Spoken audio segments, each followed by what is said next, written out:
Hello world, this is Jantelle, the aspiring actress. Hope you guys had a great week. I had a good week myself. And I'm just going to jump right into it. So the first thing that happened this week was I got to meet with the talent manager. So that was really exciting. Met with Sherry at Liquid Talent here in Richmond, Virginia. And we had a chance to sit down and talk about some of the things that I could expect. Answer some questions. It was very educational, very encouraging. I made some notes, so if you see me look down, it's because I want to make sure that what information I share with you guys is accurate, okay? So we started off looking at my headshots. My photographer had sent me some untouched photos from a couple sittings that we'd done, just so we can get an idea of what headshots were a good idea, which ones she liked, which ones she thought would be most marketable. The interesting thing is, she liked the ones, I took some photos with my glasses on, some with my glasses off, and she preferred the photos with my glasses off because that made me more marketable. It's kind of scary for me because I wear glasses every day. I've had glasses since I knew my alphabet. I walked into kindergarten with glasses on. I'm used to seeing myself with glasses on my face. My face looks unfinished without glasses on them. But understanding her point as far as the marketability, most characters, the glasses are a prop. So you want to make sure that you are a blank slate for them to do whatever they want to with. If you already have the glasses or already have that prop on your face, it actually makes you less marketable because casting managers or directors may not see the character wearing glasses. So it's a lot easier if you don't have them on to be marketable. So I'll have to figure out what to do from that point, whether to do contacts or whatever. The thing about it is, though, I've had contacts before, and my challenge with contacts is I just don't like playing around in my eye. And especially if you wear eye makeup or, depending on where you are, I don't want like dust and stuff to get in my, I'm scared. It makes me nervous, but you got to do what you got to do, right? So that'll be my next step, getting some contacts, even if I don't wear them every day, just to have them available for when I go out on jobs so that we don't have to fight with the whole glasses situation. So we'll go with that. So the other thing she suggested was that I do some headshots with my hair back. Again, I don't usually wear my hair in a ponytail, but she thought that would also be a positive thing. So I have a new sitting, or I've scheduled another sitting with my photographer to take some more shots with my hair pulled back. So we'll see how that goes. So that's exciting. And so we picked some of the headshots that were already done from my photographer to go ahead and retouch those and then send them. I'll be able to send them to her. She's already set up my profile and everything. So now she can start sending me out to or start submitting me for jobs. So I'm excited about that. I asked her what to expect as far as travel is concerned. So what I did find out is that she mainly handles the Mid-Atlantic region, which would include Baltimore, D.C., Richmond, probably I think down to Atlanta as well. And so there might be some travel in that regard. She doesn't really do a lot of submissions, further than that, like New York or L.A. as a general rule. So that's all cool. That's good. What I find interesting about that is in our conversation, she mentioned that there was a lot of work that's being done right here in this area. So any travel that may be required would still be pretty much right here in this area, and she'd, be able to, hopefully if it's something that would take me overnight or that I have to stay overnight, that there would be some type of way to make that all work. But most of it would be right here locally. So that's pretty cool. Then she mentioned there were a couple of commercials that she's working on. There's a movie that's supposed to be shooting here soon.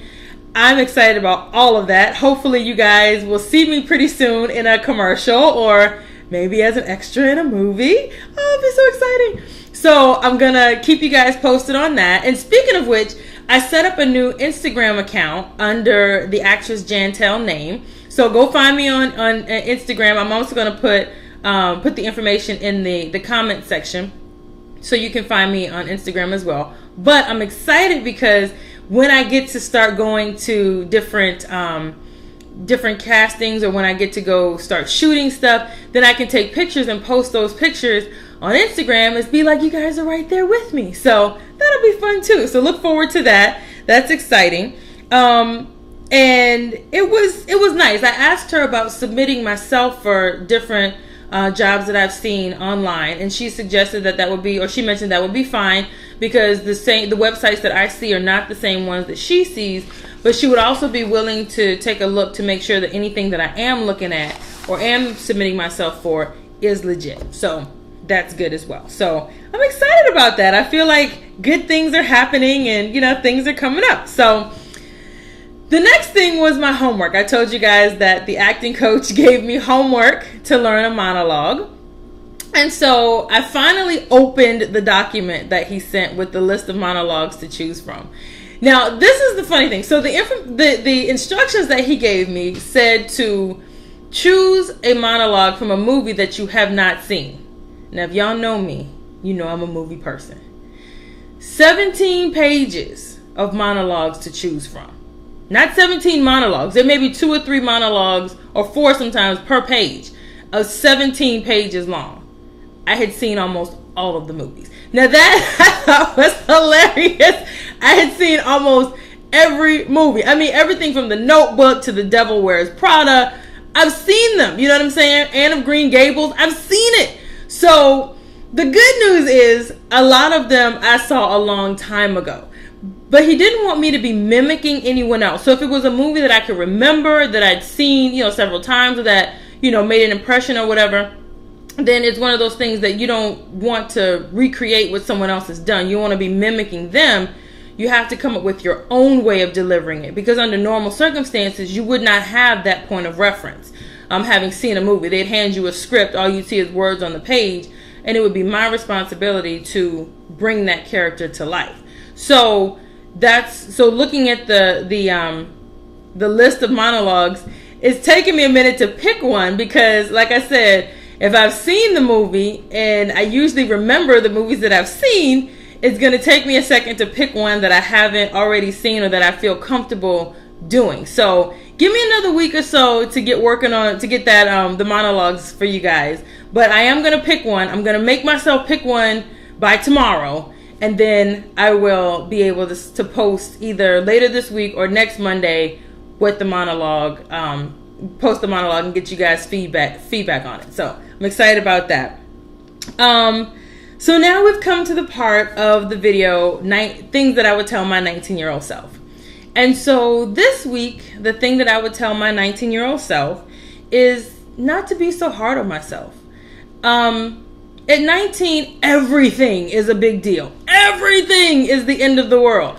And things that I stressed about at 19, things that I was worried about, that I lost sleep over, or that I had nightmares about, or whatever, those things are so insignificant now. They don't even matter, But at 19, it was the end of the world. It's the thing that I'm telling myself is to look at the big picture.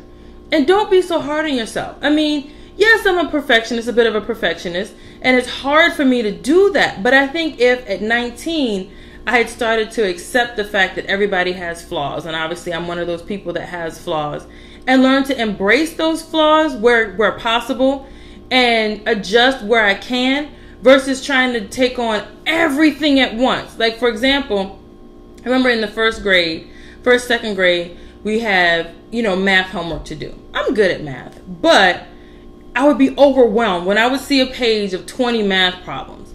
It would just be too much.